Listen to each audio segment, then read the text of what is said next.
کہ پچھلے جمعہ میں ہم نے عیسائیت کے بارے میں یہ بات جانی تھی کہ کس طرح پوپ اور پادری نے اور چرچ نے عوام کو اپنا غلام بنایا، حکومت کے اوپر قابض ہوئے، عوام کی سوچنے اور سمجھنے کی صلاحیت کو مفقود کر دیا۔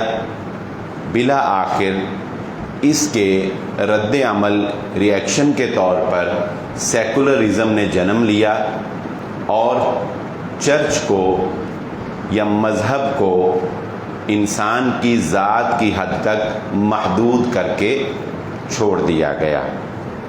ہم نے اپنے ٹاپک میں بات کو سمجھنے کے لیے جو عنوان مرتب کیا تھا وہ تھا پیری مریدی۔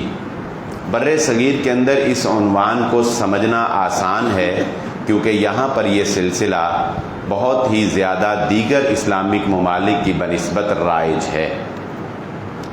سب سے پہلے اس بات کو سمجھ لیجئے کہ ابتدا دن سے ہی انسان نیکوکار لوگوں کے ساتھ، صلاحیت اور قابل لوگوں کے ساتھ دل کے اندر ایک عقیدت ہمیشہ سے رکھتا چلا آیا ہے، اور یہ عقیدت ہونی بھی چاہیے۔ اسلام اس عقیدت اور اس محبت سے منع نہیں کرتا، لیکن حضرت نوح علیہ السلام سے لے کر آج تک شیطان نے اسی عقیدت اور اسی محبت کو غلو کے اندر تبدیل کر کے لوگوں کو شرک تک پہنچا دیا ہے۔ لوگ جب کسی سے محبت کرنے لگتے ہیں تو وہ یہ بھول جاتے ہیں کہ اس محبت کی اللہ رب العزت نے حد کیا مقرر کی ہے۔ وہ جب اس کی حد کو کراس کرتے ہیں تو وہ شرک کی آمیزش آہستہ آہستہ ان کے اندر آ جاتی ہے۔ یہی وجہ تھی کہ حضرت نوح علیہ السلام کے دور کے نیکوکار لوگوں کو ہی انسانوں نے پرستش کے لیے منتخب کر لیا، ان کی عبادت کی جانے لگی، ان کے ہی بت بنائے جانے لگے، حتیٰ کہ یہ سلسلہ چلتا چلتا بیت اللہ کے اندر رکھے جانے والے بتوں تک پہنچ گیا کہ بیت اللہ کے اندر جو بت رکھے گئے تھے اور جن ناموں کے ساتھ وہ موسوم کیے گئے تھے وہ بھی دراصل حضرت نوح علیہ السلام کی قوم سے چلے آ رہے تھے۔ اس پر ہم ایک تفصیلی گفتگو کر چکے ہیں، لیکن آج ہمارا یہ ٹاپک نہیں ہے۔ بات صرف آپ کو یہ سمجھا دی کہ ہمیشہ عقیدت میں اور محبت میں غلو کا شیطان استعمال کرتے ہوئے انسانوں کو ڈی ٹریک کرتا ہے۔ اب چلتے ہیں آگے اسلامی تاریخ کے اندر۔ اسلام موٹی موٹی سی باتیں ہیں جو آپ کے انشاءاللہ اذہان سے ٹچ کرتے ہوئے میں گزارتا چلا جاؤں گا، اور مین پوائنٹ تک ہم انشاءاللہ بہت جلد پہنچ جائیں گے۔ صحابہ اکرام کے بعد دور آتا ہے تابعین کا اور تبع تابعین کا۔ صحابہ اکرام کے ساتھ لوگوں کی والہانہ محبت تھی۔ ایک صحابی جس علاقے میں بھی جاتے تھے وہاں بہت سے لوگ جو ہیں ان کو ہاتھوں ہاتھ لیتے تھے، لیکن چونکہ ان کی آبیاری محمد الرسول اللہ صلی اللہ علیہ وآلہ وسلم کی زیر نگرانی ایسے زبردست تعلیم و تربیت کے ماحول میں ہوئی تھی کہ وہ اپنے ماننے والوں کو کبھی بھی اپنی ذات کے بارے میں غلو نہیں کرنے دیتے تھے۔ حتیٰ کہ حضرت عمر رضی اللہ تعالیٰ عنہ کے دور خلافت کے اندر جس طرح سے صحابہ اکرام کی ٹریننگ انہوں نے کر دی تھی کہ ایک گورنر کا بیٹا بھی اگر اپنے باپ کے عہدے کی وجہ سے کوئی روب داب قائم کرنے کی کوشش کرتا ہے تو حضرت عمر رضی اللہ تعالیٰ عنہ اس کو بھی بلا کر اپنے پاس سزا سے دوچار کرواتے ہیں۔ کیوں؟ دراصل اس سختی کا مقصد یہی تھا کہ صحابہ کی عقیدت میں، صحابہ کی محبت میں لوگ اس حد کو تجاوز نہ کر جائیں جو آج سے پہلے قومیں اپنے عقیدت مند اور اپنے نیکوکار لوگوں کے بارے میں کرتی چلی آئی۔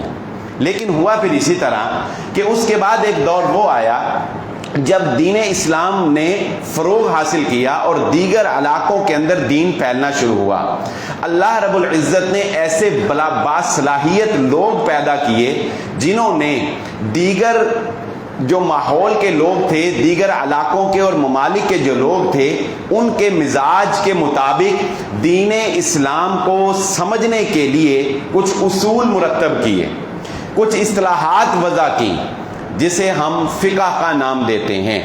ان لوگوں نے قرآن و سنت سے استدلال کرنا شروع کیے کہ اس آیت سے یہ مسئلہ بھی اخذ ہوتا ہے، اس آیت سے یہ مسئلہ بھی اخذ ہوتا ہے، اس حدیث کا یہ معنی ہے، اس حدیث کا یہ مفہوم ہے۔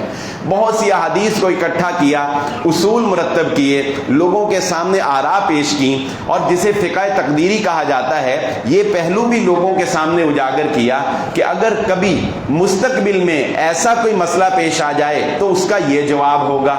اور کچھ اپنی طرف سے فرضی مسائل، یعنی کسی نے سوال نہیں کیا تھا لیکن فرضی مسائل جو ہے وہ پیش کیے کہ مثلا اگر ایسے ہو، اگر کوئی کشتی میں جا رہا ہو اور کشتی ڈوب رہی ہو اور آذان ہو جائے تو وہ کیا کرے۔ یعنی اس خود سے ایسے سوالات پیدا کیے جو مستقبل میں ان کے خیال میں پیش آ سکتے تھے۔ بہرحال ان باصلاحیت لوگوں نے خلوص نیت کے ساتھ اور ان کا تقوی، ان کا معیار زندگی اسلام کے بہت اعلیٰ معیار کے اوپر قائم تھا، انہوں نے اصول مرتب کیے اور ان میں سے 4 افراد نے اس میں نمایاں نام حاصل کیا، جس میں امام مالک رحمہ اللہ، امام احمد ابن حنبل، امام شافعی اور امام ابو حنیفہ رحمہم اللہ تعالی۔ یہ 4 وہ لوگ تھے جنہوں نے فقہ کے اندر، یعنی دین اسلام سے جب اصول وضع کیے تو اس کے اندر ایک نمایاں مقام پیدا کیا۔ اب دیکھیں، ہم آج باتیں کریں گے آپ کے سامنے ان نقصانات کی جو عقیدت میں پیدا ہوئی، جو محبت میں پیدا ہوئی۔ ان نقصانات کے بارے میں ڈسکس کرتے ہوئے یہ مت سمجھیے کیا کہ ہم فوائد کا انکار کر رہے ہیں۔ ایک کمپنی جب سال بعد اپنا انالیسز کرتی ہے تو وہ دیکھتی ہے کہ یہاں سے ہمیں لاس ہوا، یہاں سے ہماری لیکیج ہے۔ اس کا مطلب یہ نہیں ہوتا کہ کمپنی کام نہیں کر رہی ہے، کمپنی نفع میں نہیں جا رہی، لیکن کمپنی یہ ضرور دیکھتی ہے کہ لاس کو اب کور کیسے کیا جائے۔ تو اسی طرح ہم جب تاریخ اسلام میں عقیدت اور محبت اور پیری مریدی کی بات کر رہے ہیں تو ہم لاسز کو ڈسکس کر رہے ہیں۔ لاسز کو ڈسکس کرنے کا یہ قطعاً مطلب نہیں ہے کہ ہم پروفٹ کو چھوڑ رہے ہیں یا پروفٹ کو مانتے ہی نہیں ہیں، ٹھیک ہے، ہم ان کے فوائد کو بڑی اچھی طرح سے جانتے ہیں اور الحمدللہ مانتے ہیں۔ اب نقصان کیا ہوا؟ اس کے بعد وہ لوگ آئے جنہوں نے جب ان کی ایکسٹرا آرڈنری صلاحیت، خداداد صلاحیت، ایسی صلاحیت جو محنت سے نہیں آ سکتی، جیسا کہ آج کے دور میں آپ دیکھتے ہیں کہ ڈاکٹر ذاکر نائک ہیں، اب وہ کتنی فریکوینٹلی، کتنی تیزی کے ساتھ بتاتے ہیں۔ کوئی بندہ چاہے یہی کام شروع کر دے نا، شروع سے لے کر رات تک اسے ماں باپ کہیں تو نے صرف رٹا ہی مارنا ہے، وہ تب بھی ان کے اس معیار کو نہیں پہنچ سکتا۔ کیوں؟ کیونکہ یہ چیزیں رٹے سے، محنت سے نہیں آتی۔ یہ ذالک فضل اللہ یؤتیہ من یشاء، یہ اللہ کا فضل ہوتا ہے، وہ جسے دیتا ہے۔ لاکھوں حدیث زبان کی نوک پہ یاد ہو جانا یہ اللہ کا فضل تھا، اللہ نے دین کو قائم رکھنا تھا اور دین کی بقا ان لوگوں کے ذریعے سے ہوئی۔ لیکن لوگوں نے جب یہ دیکھا کہ اتنے ایکسٹرا آرڈنری صلاحیت کے حامل لوگوں نے ان کو فالو کرنا شروع کر دیا، اور فالو کرتے ہوئے یہ ذہن بنا لیا کہ اب کیونکہ یہ امام انہوں نے بہت سے سفر کیے، مختلف علاقوں میں گئے، اور میرا خیال ہے کہ ہم اس پر امام شافعی، امام احمد ابن حنبل، امام مالک، ان کے بارے میں الگ الگ سے جمعہ بھی پڑھا چکے ہیں۔ امام شافعی کے بارے میں تو کچھ دیر پہلے ہی ہم نے پڑھایا۔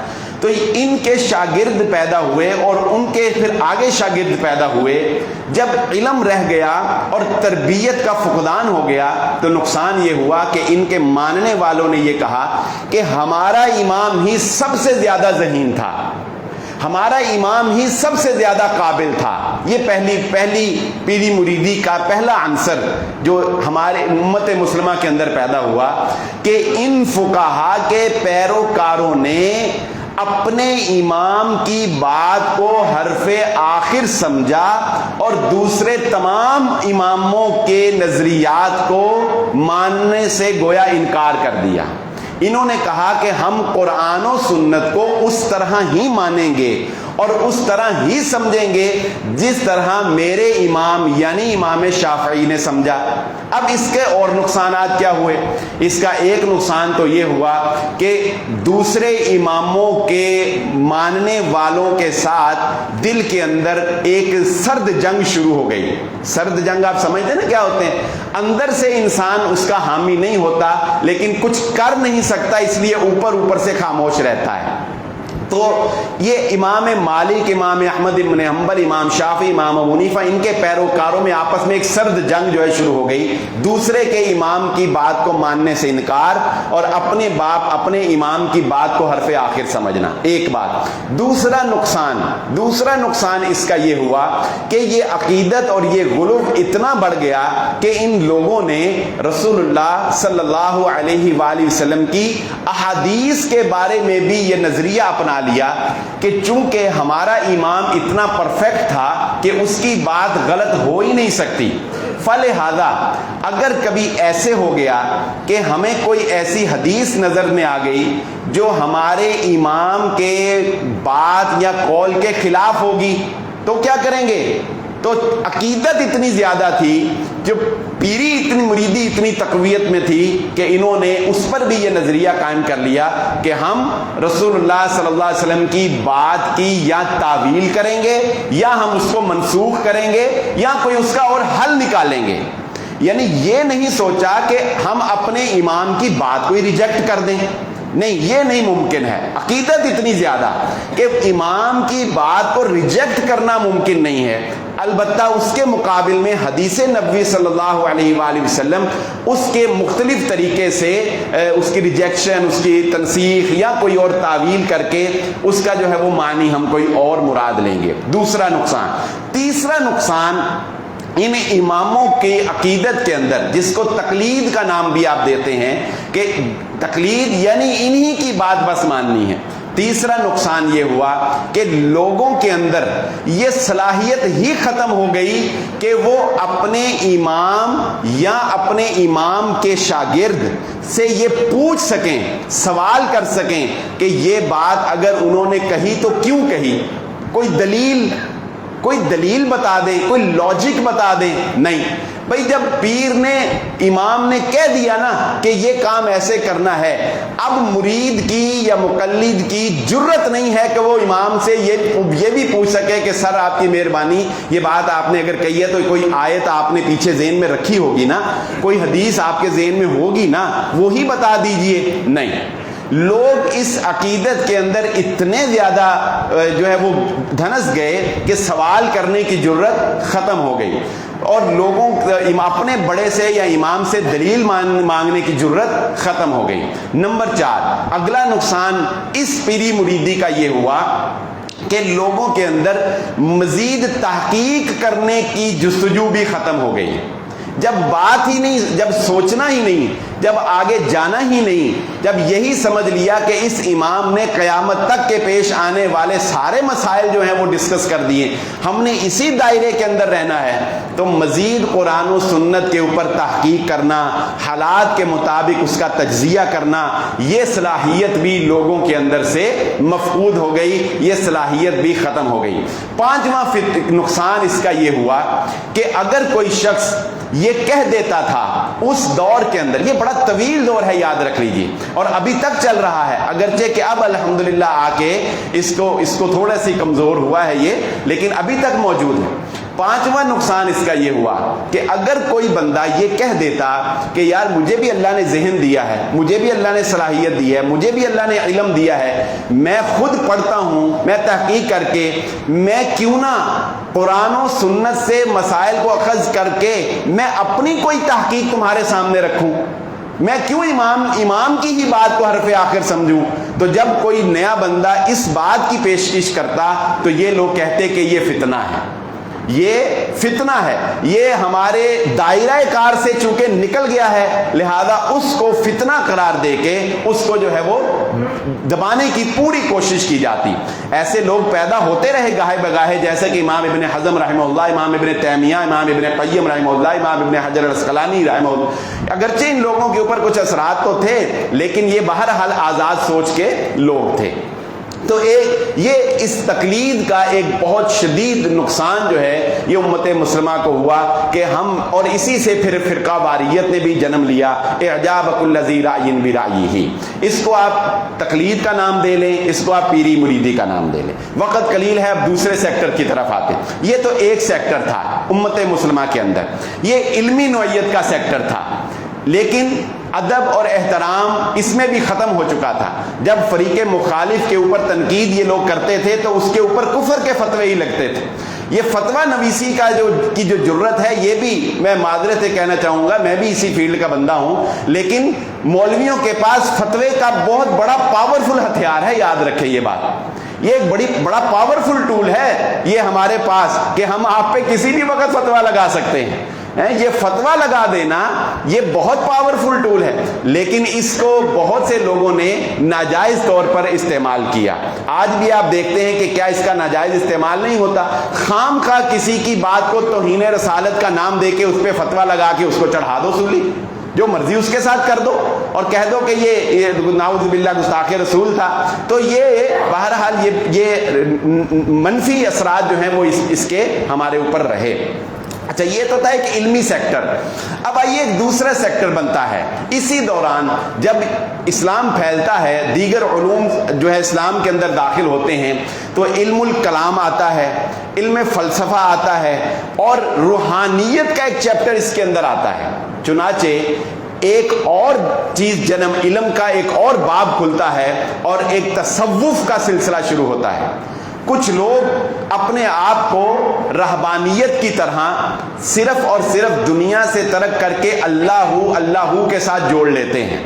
یہ لوگ کہتے ہیں کہ ہم صرف اور صرف اپنے آپ کو اللہ کی عبادت کے لیے خاص کرتے ہیں۔ یہ دنیا کے ناز و نعم کو ترک کرنے کے لیے ٹاٹ کے کپڑے، صوف کہتے ہیں ٹاٹ کو، صوف جو ہے نا یہ ٹاٹ کا بوری نہیں ہوتی جیسے یہ جوٹ جسے کہتے ہیں، یہ لوگ اسی سے یہ تصوف نکلا۔ تو یہ لوگ ٹاٹ کے کپڑے پہنتے تھے، دنیا کی نعمتیں استعمال نہیں کرنی، دنیا کے ساتھ بالکل بے رغبتی، کھانا بالکل بہت نہ ہونے کے برابر، اور صرف کیا ہے اللہ، اور اکثر جو ہے وہ شادی بھی نہ کروانی، اور وہی ساری سلسلے۔ اب ایک یہ سیکٹر شروع ہو گیا۔ یہ لوگ چونکہ ظاہر ہے ایک بندہ اتنا عقیدت مند، اتنا ولی اللہ، تو ان کے پھر شاگرد پیدا ہونا شروع ہوئے۔ اب ان کے جو شاگرد پیدا ہوئے، انہوں نے اپنے آپ کو اسی فیلڈ کے اندر صرف اللہ تک محدود کر لیا۔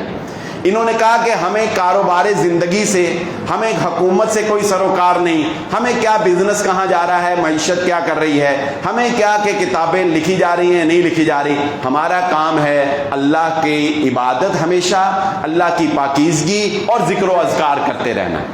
چنانچہ یہ ایک سیکٹر پیدا ہوا۔ اب ان کے آگے شاگرد پیدا ہوئے۔ اب انہوں نے کیا کہا؟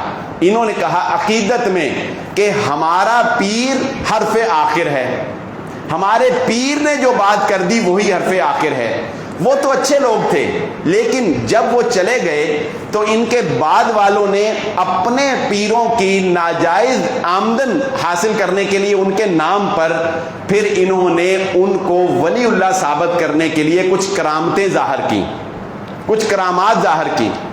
غلو اتنا پیدا ہوا کہ انہوں نے پھر اس میں سیکٹر بنا لیے کہ ایک آدمی اتنی عبادت کرتا ہے تو یہ ابدال بن جائے گا، ایک آدمی اتنی عبادت کرتا ہے تو یہ قطب بن جائے گا، ایک آدمی اتنی عبادت کرتا ہے تو یہ قلندر بن جائے گا۔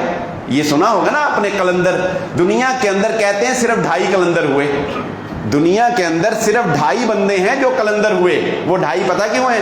ایک لال شہباز قلندر، ایک بو علی قلندر، اور 2.5 اس لیے کہ جو تیسری قلندر تھی وہ ایک خاتون تھی جسے رابعہ بصری کے نام سے آپ جانتے ہیں، جن کے بارے میں کہا جاتا ہے کہ انہوں نے ساری زندگی قرآن سے ہی کلام کیا۔ چونکہ وہ عورت تھی ان کو پورا قلندر نہیں ماننا، ان کو آدھا ماننا، لہذا کہتے ہیں دنیا میں 2.5 قلندر ہوئے۔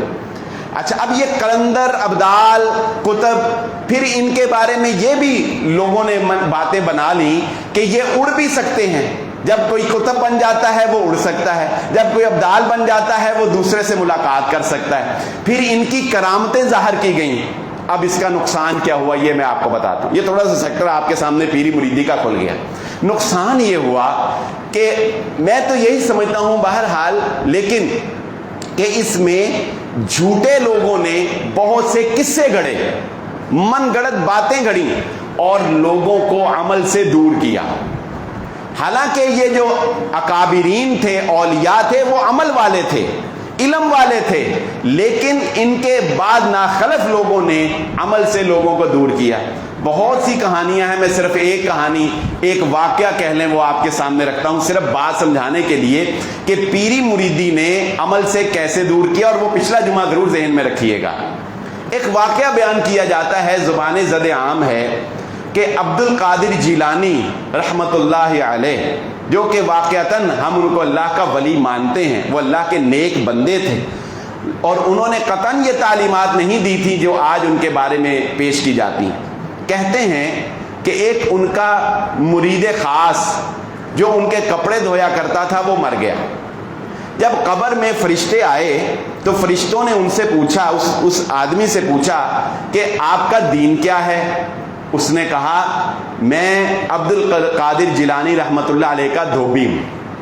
فرشتوں نے پوچھا من نبیو کا، آپ کے نبی کا نام کیا ہے؟ اس نے جواب میں کہا میں عبد القادر جیلانی رحمت اللہ علیہ کا دھوبی ہوں۔ فرشتوں نے تیسرا سوال بھی کیا تو اس نے تیسرے قبر کے جو سوالات ہیں تو اس نے یہی جواب دیا کہ میں عبد القادر جیلانی کا دھوبی ہوں۔ فرشتوں نے اللہ سے پوچھا تو اللہ تعالیٰ نے کہا کہ اس کو چھوڑ دو، یہ عبد القادر جیلانی کا دھوبی ہے۔ یہ واقعہ بڑا مشہور ہے۔ اس سے ملتے جلتے بہت سے واقعات جو ہیں وہ آپ کو سنائے جاتے ہوں گے۔ اب اس واقعے کا نیگیٹو عنصر کیا ہوا عوام کے اوپر، وہ ذرا سمجھیے۔ وہ یہ ہوا کہ پیر کا آگے شاگرد، شاگرد کا آگے شاگرد، پھر ان لوگوں نے عوام کے اندر یہ داغ بٹھا دی، یہ بات بٹھا، وہی باتیں پچھلے والی۔ انہوں نے کہا نمبر 1، پیر جاتے ہوئے اپنی پیری کسی اپنے اگلے شاگرد کو یا اپنی اولاد کو کنورٹ کر دے گا۔ اب اس کا بیٹا چاہے وہ نماز پڑھتا ہے یا نہیں پڑھتا، چاہے اس کی داڑھی ہے یا نہیں ہے، چاہے وہ روزے رکھتا ہے یا نہیں رکھتا، چاہے اس کی آمدن ہے یا حلال یا نہیں ہے، چونکہ وہ پیر کا بیٹا تھا اور پیر جاتے ہوئے کہہ گیا کہ یہ میرا جانشین ہے، لہذا وہ گدی کے اوپر بیٹھا پیر ہی ہے۔ ٹھیک ہے، یہ نقصان ہوا۔ نمبر 2، جب کسی بندے نے یہ مانا کہ پیر عبد القادر جیلانی رحمت اللہ علیہ کے دھوبی نے پتہ نہیں نماز پڑھی نہیں پڑھی، روزہ رکھا نہیں رکھا، اس نے اعمال صالحہ کیے نہیں کیے، وہ زبان کا کیسا تھا، لیکن صرف اتنی سی بات پر کہ وہ عبد القادر جیلانی کا دھوبی تھا بخش دیا گیا، تو ہم بھی اپنے پیر کی خدمت پر ہی بخش دیے جائیں گے۔ ہم بھی صرف اس نسبت سے بخش دیے جائیں گے کہ ہم ان کے شاگرد اور ان کے شاگرد اور سلسلہ وار ان کے خلیفہ در خلیفہ کے ہم مرید ہیں، لہذا انہوں نے کہا کہ ہم صرف اس نسبت سے بخشے جائیں گے کہ ہم پیر کے مرید ہیں، لہذا مرید ہونا کافی ہے، نمازی ہونا ضروری نہیں ہے، اخلاق اچھا ہونا ضروری نہیں ہے، رزق حلال اچھا ہونا ضروری نہیں ہے۔ ان چیزوں نے مسلمانوں کو عمل سے دور کر دیا۔ اور آپ نے جتنی بھی یہ واقعات سنے ہوں گے، یہ سارے سنے ہی ہوں گے، کبھی کوئی دیکھا نہیں ہوگا۔ بھئی اب کیا ختم ہو گئے ولی؟ اب یہ کرامات کا سلسلہ ختم ہو، اب کیوں نہیں ہوتا کچھ؟ ہماری آنکھوں کے سامنے کیوں نہیں ہوتا کچھ؟ اب کیوں نہیں کوئی کر کے دکھاتا؟ سارے یہی کہتے ہیں پہلے ہوا، فلانے نے ہوا، فلانے نے ہوا، فلانے نے ہوا۔ تو دراصل یہ ان لوگوں کی دکانداری کا ایک سلسلہ تھا جنہوں نے اولیاء کے نام کے اوپر، اولیاء اللہ کے ناموں کے اوپر اپنی دکانداری جو ہے وہ چمکائی۔ وہ تو آپ کے وزیر اعظم صاحب بیچاروں کے منہ سے بھی نکل گیا کہ درباروں پہ اکثر لوگ چرس پیتے ہیں، میں نہیں کہہ رہا، یہ آپ کے وزیر اعظم صاحب نے کہا تھا، لیکن اب یہ اتنا سٹرونگ مافیا بن گیا ہے کہ آپ اس کو چیلنج نہیں کر سکتے، آپ اس کو مقابلہ جو ہے وہ نہیں کر سکتے۔ ہم صرف یہ بتا رہے ہیں کہ بھائی یہ دین نہیں ہے، یہ عقیدت کے نام کے اوپر دین اسلام کے لوگوں کو عمل سے دور کیا گیا ہے۔ پھر اس میں وہ عنصر بھی آ گیا، اس میں وہ عنصر بھی آ گیا کہ چونکہ یہ بندہ اب پیر ہے، یہ بندہ اس فلاں ولی کا جانشین ہے، لہذا اب یہ بندہ اگر نماز نہیں بھی پڑھتا تو کوئی بات نہیں، یہ سارا دن گدی پہ بیٹھا لوگوں کی خدمت کرتا رہے کوئی بات نہیں. یہ سارا دن یہاں پر بیٹھا جو ہے وہ چاہے ایک لفظ بھی اللہ کا زبان سے نہ نکالے کوئی بات نہیں, نقصان. دوسرا یہ بھی آ گیا کہ چونکہ یہ لوگ ولی اللہ عبادت کر کے اللہ کے اتنے قریب ہو گئے کہ اب اللہ نے ان کو ہی ڈیوٹی دے دی کہ اولاد بھی تم دے سکتے ہو, رزق بھی تم دے سکتے ہو, مال بھی تم دے سکتے ہو, بارشیں بھی تم نازل کر سکتے ہو. یہ عنصر بھی انہی لوگوں نے, یہ اللہ نے قرآن میں نہیں بیان کیا, یہ محمد رسول اللہ صلی اللہ علیہ وسلم نے نہیں کہا, انہی لوگوں نے لوگوں کو اپنے جال میں پختہ رکھنے کے لیے یہ کہا کہ بھائی اللہ کے ان ولیوں نے ہی تمہیں اب اولاد دینی ہے, ان ولیوں نے ہی تمہیں اب رزق دینا ہے انہوں نے. لہذا لوگ اور زیادہ ان کی عقیدت اور ان کے جال کے اندر پھنس گئے. پھر وہ چوتھی بات بھی ذہن نشین رکھے, جنت کے ٹکٹوں والی, وہ جنت کے ٹکٹوں والی بات آپ کے ذہن میں ہوگی, صرف اس کے کچھ جو ہے وہ ٹولز بدلے ہیں, باقی نٹ بولٹ وہی ہیں جو کسے جا رہے ہیں. اچھا اب اگلی بات انہوں نے جو ہے وہ کیا کہی کہ چونکہ ان لوگوں نے ہی اولاد دینی ہے, ان لوگوں نے ہی جو ہے وہ تمہیں بخشوانا ہے, ان لوگوں نے ہی تمہاری مرادیں پوری کرنی ہیں, فلہذا یہ بھی ضروری ہے کہ تم ان لوگوں کو خوش کرو. اور ان لوگوں کی خوشی کیا ہے؟ ان لوگوں کی خوشی یہ نہیں ہے کہ تم نمازی بنو, ان لوگوں کی خوشی یہ نہیں ہے کہ تم نیکوکار بنو, ان لوگوں کی خوشی یہ ہے کہ تم ان کو مال دو, تم ان کے گلے بھرو, تم ان کی تجوریاں بھرو. یہ ہے وہ پیری مریدی کہ جس کو پاکستان کے اندر اور بر صغیر کے اندر لوگوں کو اپنا غلام بنانے کے لیے اور لوگوں کو ٹریپ کرنے کے لیے, لوگوں کے اذہان, لوگوں کے سوچ کو پروان چڑھنے سے روکنے کے لیے یہ ایک پورا جال جو ہے یہ امت مسلمہ کے اندر جو ہے وہ بچھایا گیا. اور اس کے بہت زیادہ اثرات جو ہیں جو بر صغیر ہے, جو ہمارا پاک و ہند ہے, بالخصوص انڈیا اور پاکستان, اس کے اندر آپ کو اس کے بہت زیادہ اثرات نظر آئیں گے. اب آتے ہیں اس آخری سیکٹر کی طرف جو میں نے پچھلے جمعہ کے اندر بیان کیا تھا کہ مذہب نے یا چرچ نے جب لوگوں کو اپنا غلام بنایا تو اس کا رد عمل ریاکشن کیا ہوا؟ سیکولرزم. اس کا ریاکشن سیکولرزم ہوا. ادھر بھی ایسے ہی ہوا کہ جب سمجھدار لوگوں نے, پڑھے لکھے لوگوں نے, یا جن لوگوں نے دنیا دیکھی, جنہوں نے باہر جا کر یورپ کا ماحول دیکھا یا جنہوں نے ادر کنٹریز کے اندر وزٹ کیا, انہوں نے جب اپنے ملک میں آ کے دیکھا کہ یہ کیا, یہ تو ہمیں غلام بنا رہے ہیں, یہ مذہب ہے, یہ دین ہے کہ کوئی اللہ کی بات نہیں, کوئی رسول کی بات نہیں, اور صرف ان کے پیٹ بھرو اور تم جو ہے وہ وارے نیارے اور تم بخشے گئے, اور صرف خانقاہ کے اندر بیٹھ کر اللہ اللہ کرنا اور صرف سال بعد ایک اور اس پر جو ہے وہ یا چادر چڑھا دینا. تو ان لوگوں نے مذہب بیزار ہو کے لبرلزم کا راستہ اختیار کر لیا, انہوں نے الحاد کا راستہ اختیار کر لی. انہوں نے کہا دین اگر یہ ہے تو ہم اس دین کو نہیں مانتے, یہ کوئی دین ہے, یہ کوئی دین نہیں ہے. لہذا ان لوگوں, ایک بہت بڑا طبقہ آپ کے بر صغیر کے اندر, پاکستان کے اندر ملحدین کا پیدا ہو گیا, لبرلز کا پیدا ہو گیا, جس کا بنیادی عنصر یہی تھا کہ دین کی صحیح شکل اور دین کا صحیح تصور ان لوگوں کو جو ہے وہ نہیں پہنچایا گیا. دین کے وہ بنیادی اصول جب ان لوگوں تک نہیں پہنچے تو ایک بہت بڑا طبقہ جو ہے وہ الحاد کا شکار ہو گیا, اور ایک بہت بڑا طبقہ جو ہے وہ آپ کا سیکولرزم کو ہی فروغ دینے لگ گیا. اس ساری سینیریو کے اندر آپ اس بات کو یقیناً دل سے تسلیم کریں گے کہ الحمدللہ بر صغیر کے اندر اور بالخصوص پاکستان کے اندر اس پورے عنصر کو اگر کسی نے کمزور کیا ہے تو وہ الحمدللہ مسلک اہل حدیث ہے.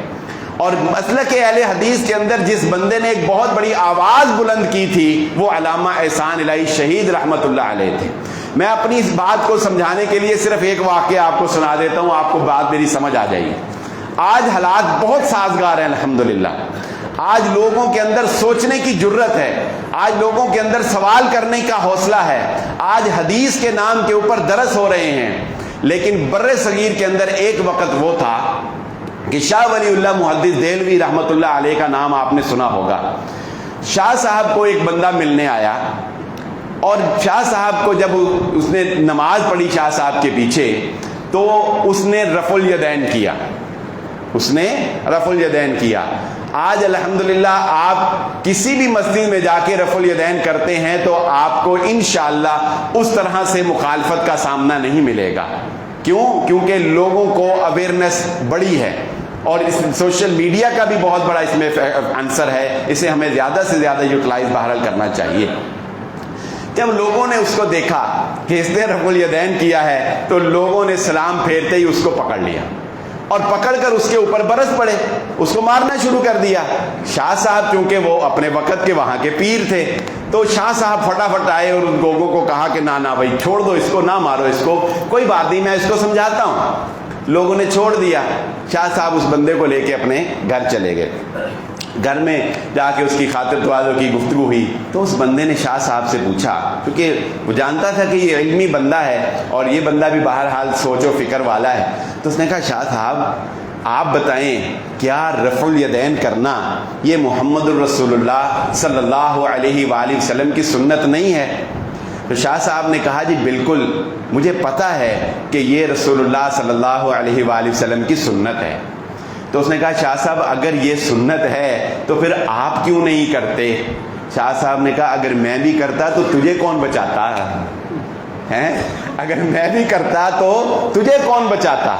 کیا مطلب کہ ہمارے ان بزرگوں نے آہستہ آہستہ حالات کی سنگینی کو بھانپتے ہوئے آہستہ آہستہ لوگوں کو اویئرنیس دی کہ یار اس دائرے سے باہر بھی سوچو، اس دائرے سے باہر بھی کوئی دنیا ہے، قرآن تم ڈائریکٹ بھی پڑھ سکتے ہو۔ آپ آج بھی وہی بات وہ پچھلے جمعے والی کہ آج تک یہ لوگ اپنی عوام کو یہ کہتے رہے کہ تمہیں ڈائریکٹ قرآن پڑھنے کی اجازت نہیں ہے، تمہیں قرآن کا ڈائریکٹ ترجمہ پڑھنے کی اجازت نہیں ہے، تمہیں ڈائریکٹ قرآن کے اوپر تدبر کرنے کی اجازت نہیں ہے۔ خبردار تم نے قرآن پڑھا، کیوں؟ اس لیے کہ قرآن کو پڑھنے کے لیے کم از کم 16 یا 22 یا 12 اتنے علوم آنے چاہیے، پھر تم قرآن پڑھ سکتے۔ قرآن مجید کا بھی جب سب سے پہلے فارسی کے اندر ترجمہ کیا گیا تو کفر کے فتوے لگے۔ قرآن مجید کا جب ترجمہ کیا گیا کہ لوگ اس تک ڈائریکٹ رسائی حاصل کریں، لوگ ڈائریکٹ اس کو پڑھ سکیں، تو فتوے لگے، کفر کے فتوے لگے۔ اسی طرح لوگوں کو قرآن سے دور رکھا گیا، کیوں؟ اس لیے تاکہ یہ دائرہ محدود رہے، کنٹرول صرف ان لوگوں کے ہاتھ میں رہے جو اس دائرہ کار کے اندر ہے۔ آج الحمدللہ یہ جو آپ مساجد کے اندر ترجمہ قرآن کی کلاسز دیکھ رہے ہیں، یہ جو آپ گرامر کی کلاسز جو ہیں یہ دیکھ رہے ہیں، یہ جو آپ حدیث کی کلاسز یہ مسجد کے اندر دیکھ رہے ہیں، یہ تصور کبھی پاکستان کے اندر یا بر صغیر کے اندر نہیں تھا کہ عوام الناس کو بھی مسجد میں بٹھا کر ترجمہ قرآن جو ہے وہ پڑھایا جا سکتا ہے۔ بہرحال اس کی وضاحتیں ہم کرتے رہے ہیں کہ اب اگلی بات، وہ بات سے بات جو ہے وہ نکل آتی ہے۔ اگلی بات یہ ہے کہ ہم نے آپ لوگوں کو سوچنے کا موقع دیا، آپ لوگوں کو یہ باور کروایا کہ آپ قرآن مجید تک رسائی حاصل کر سکتے ہیں، آپ حدیث تک رسائی حاصل کر سکتے ہیں، آپ اپنے امام سے سوال کر سکتے ہیں، آپ کا امام بھی غلطی کر سکتا ہے، آپ کا امام فرشتہ نہیں ہے، آپ کا امام کے پاس کوئی ایسا اختیار نہیں ہے جو اللہ رب العزت نے اپنے پاس رکھے ہوئے ہیں۔ اگر یہ ساری باتیں ہوتی تو محمد الرسول اللہ صلی اللہ علیہ وآلہ وسلم کے صحابہ سے بڑھ کے کوئی نہیں ہے۔ یہ تو سب مانتے ہیں نا، سب پیر مانتے ہیں کہ ہم صحابہ کی خاک برابر نہیں ہیں، تو صحابہ میں تو کوئی اڑ نہیں سکا، صحابہ میں کوئی اولادیں نہیں دیتا تھا، صحابہ میں کسی کی ایسی انوکھی اور انجانی کرامتیں نہیں، تو ہم نے الحمدللہ یہ سوچ دی۔ لیکن اب اس کا ایک دوسرا نقصان بھی ہونے جا رہا ہے، اب اس کا ایک نقصان بھی ہونے جا رہا ہے۔ وہ کیا کہ ایک بندہ جو دارالسلام مسجد کے اندر آ کے کسی بھی ترجمہ کلاس کے اندر بیٹھ کے ترجمہ پڑھ لیتا ہے نا، اب وہ یہ سمجھتا ہے کہ چونکہ میں نے ترجمہ پڑھ لیا اب امام کی کیا حیثیت ہے، اب خطیب کی ہے، مجھے اس سے زیادہ پتہ ہے۔ اب وہ فتوے دینے لگ گیا، اب وہ اپنی طرف سے مسئلے بیان کرنے لگ گیا، اور امام صاحب سے کوئی سوال پوچھے تو امام بعد میں جواب، مقتدی جس نے 2 لفظ ترجمہ قرآن کے پڑھے ہوتے ہیں وہ کہتا ہے منو پتا میں پہلے نہ دس دوں انہوں نے۔ یہ ایک نقصان ہو رہا ہے، یہ ایک منفی طرف جو ہے وہ بات جا رہی، اس لیے اس کو بھی کنٹرول کرنے کی ضرورت ہے۔ میں اس کے لیے ایک آخری بات آپ کو سمجھا دیتا ہوں، وقت قلیل ہے، باتیں تو بہت سی ہیں، ایک آخری بات آپ کو سمجھا دیتا ہوں۔ قرآن مجید میں اللہ رب العزت فرماتے ہیں افلا یتدبرون القرآن ام علی قلوب اقفالها۔ اللہ رب العزت نے فرمایا ہم نے اس قرآن کو، تبارک الذی نزل الفرقان علی عبدہ، اس کو ہم نے ہدایت کی کتاب بنایا، فرقان بنایا، غور و فکر کرنے والی کتاب بنایا۔ جب آپ کسی کلاس میں بیٹھ کر ترجمہ قرآن پڑھتے ہیں نا، یا 2-4 احادیث پڑھتے ہیں، تو آپ اس لیے پڑھتے ہیں تاکہ آپ کو ہدایت حاصل ہو سکے، آپ اپنی نمازیں درست کر سکیں، آپ اپنا اخلاق درست کر سکیں، آپ اپنے زکوٰۃ دینے کا جذبہ، حج کا جذبہ، آپ کو پہلی اقوام کی خرابیوں کا پتہ چلے، آپ کو جنت کا شوق پیدا ہو، آپ جہنم سے ڈریں، آپ کے اندر تقویٰ پیدا ہو۔ صرف ایک ترجمہ کلاس پڑھ کے یہ مت سمجھ لیجئے کہ آپ فتویٰ بیان کرنے کی صلاحیت رکھتے ہیں، بات وہ آگے۔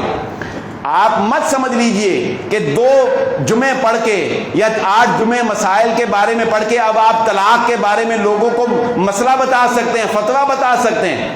یہ غلطی نہیں کرنی، یہ غلطی نہیں کرنی۔ ہاں سوچ و بچار کریں، تدبر کریں، نصیحت کے لیے، لوگوں کو عمل پر ابھارنے کے لیے، ترغیب کے لیے، ترہیب کے لیے ترجمہ کلاس پڑھیں، ترجمے سے احادیث پڑھیں، کتابیں پڑھیں، سب کچھ پڑھیں، لیکن فتویٰ دینے کی جرت عوام نہیں کر سکتی۔ فتویٰ دینا اسی کا اختیار ہے جس نے اپنی زندگی اس قرآن و سنت کے اندر محو کی ہے، وقف کی ہے، جس نے استادوں کے ساتھ کوئی وقت لگایا ہے، اس کے اندر صلاحیت ہے، وہ تمام دائرہ کار احادیث کو اور سنت کو پرکھ کر اور مسئلے کو حالات حاضرہ کے مطابق جو ہے وہ سمجھ کے فتویٰ دے سکتا ہے۔ یہ ایک پورا الگ سیکٹر ہے اپنے اندر۔ اس کا ایک یہ نقصان بھی ہوا، لوگوں کو جب آپ جرت دیتے ہیں، جس طرح یورپ کے اندر جب انہوں نے جرت ان کے اندر آئی تو اب انہیں تمیز ہی ختم ہو گئی کہ ہم نے کس کے بارے میں بات کرنی ہے اور کس کے بارے میں نہیں کرنی۔ انہوں نے انبیاء کو بھی جو ہے وہ برا کہنا شروع کر دی۔ کیوں؟ انہوں نے کہا ہم آزاد ہو گئے۔ یہ منفی سیکٹر آیا نا۔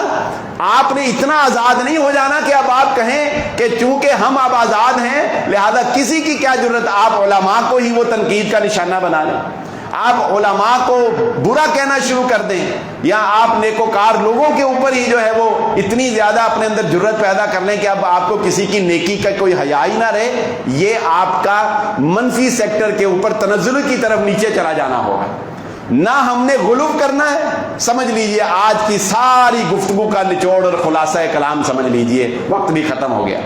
نہ ہم نے کسی کو اتنا پیر ماننا ہے کہ اس کو ادھر بٹھا دیں کہ اس کی بات کو نہ چیلنج کر سکے، نہ سوچ سکے، نہ غور و فکر کر سکے، اس کی بات حرف آخر سمجھی جائے، اس کی کرامتیں بیان کرنا شروع کر دیں، اس سے اولادیں مانگنا شروع کر دیں، اس سے رزق مانگنا شروع کر دیں۔ نہ ہم نے کسی کو اتنا بلند کرنا ہے، اور نہ ہم نے کسی کو اتنا گرانا ہے کہ ہم خود کو اس سے بہتر سمجھنا شروع کر دیں اور اس کی تذلیل اور تضحیق کرنا شروع کر دیں، اور ہم کہیں کہ اس کو پتہ ہی کچھ نہیں ہے، میں نے 2 کتابیں پڑھ لی ہیں تو مجھے اس سے زیادہ پتہ ہے۔ نہ ہم نے نیچے کرنا ہے، نہ ہم نے اوپر کرنا ہے، ہم نے وہ مقام رکھنا ہے جو محمد الرسول اللہ صلی اللہ علیہ وآلہ وسلم نے فرمایا تھا، انزل الناس منازلہم۔ یہ ایک اتنی پیاری حدیث ہے جو لوگ عام طور پہ یہ سمجھتے ہیں نا، بسا اوقات لوگوں کے ذہن کے اندر یہ آتا ہے کہ یار یہ ایک محفل لگی ہوئی ہے، اس بندے کو کیوں بڑی، بعض لوگ یہ بھی سوچتے ہیں کہ اس بندے کو کیوں جو ہے وہ پروٹوکول کے ساتھ اندر لایا گیا، اس کو کیوں بڑی کرسی کے اوپر بٹھایا گیا، اس کو کیوں اگلی سیٹ پر بٹھایا گیا، اس کو کیوں الگ سے کھانا کھلایا گیا۔ کہتے ہیں نا لوگ یار اس کو کیوں الگ بٹھا کے کھانا کھلایا بھائی، اور اس کو کیوں ایسے 4 بندے لے کر آئے۔ تو رسول اللہ صلی اللہ علیہ وسلم نے فرمایا لوگوں کو ان کے مقام و مرتبے اور ان کے وقار کے مطابق ڈیل کیا کرو۔ آپ نے دیکھا ہوگا کہیں آپ بڑے آفس میں جائیں تو اوپر لکھا ہوتا ہے with due respect. With due respect کا کیا مطلب ہوتا ہے کہ ہم آپ کا استقبال اس شان و شوکت سے کرتے ہیں جس کے آپ اہل ہیں۔ جو آپ جس کے لائق ہیں. تو دین اسلام یہ کہتا ہے جو بندہ جس قابل ہے, جس اہلیت کا حامل ہے, اس کو اس کا وہ مقام دو, نہ اس کو اس کے مقام سے گراؤ, نہ اس کو اس کے مقام سے اوپر لے کے جاؤ. اللہ رب العزت سے دعا ہے اللہ مجھے اور آپ کو جو کہا اور جو سنا سمجھنے کی اور عمل کرنے کی توفیق عطا فرمائے. وآخر دعوانا الحمدللہ.